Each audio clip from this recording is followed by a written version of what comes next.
रिडेव्हलपमेंटच्या प्रोजेक्टमध्ये म्हणजेच जे प्रोजेक्ट ऑलरेडी अस्तित्वात आहेत, ज्यांची सोसायटी फॉर्म झालेली आहे आणि त्यांना रिडेव्हलपमेंटला म्हणजेच नवीन बिल्डिंग बांधण्यासाठी जायचं आहे, अशा प्रोजेक्टमध्ये कन्व्हेन्स डीड किती महत्वाचं आहे आणि कन्व्हेन्स डीड नसेल तर ते रिडेव्हलपमेंटला जाऊ शकत नाही. मग त्यासाठी काय करायचं आणि कन्व्हेन्स डीड का महत्वाचं आहे ही माहिती घेणार आहोत. कन्व्हेन्स डीड म्हणजे असं डॉक्युमेंट ज्या डॉक्युमेंटमध्ये एखाद्या प्रोजेक्टच्या जमिनीचे मालकी अधिकार सोसायटीला ट्रान्सफर झालेले असतात. अशा डॉक्युमेंटला आपण कन्व्हेन्स डीड म्हणतो. आता जेव्हा जमिनीची मालकी ही सोसायटीकडे असते, तेव्हाच सोसायटी त्या जमिनीवरच्या प्रोजेक्टला रिडेव्हलपमेंटला देऊ शकते.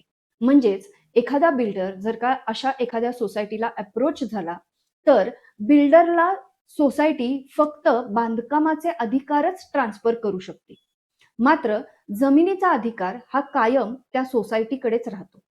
म्हणूनच ज्या सोसायटीमध्ये कन्व्हेन्स डीड झालेलं नसतं, त्या सोसायटीला रिडेव्हलपमेंटसाठी सुरुवातीलाच किंवा पहिल्यांदाच कन्व्हेन्स डीड करून घेणं अतिशय गरजेचं असतं.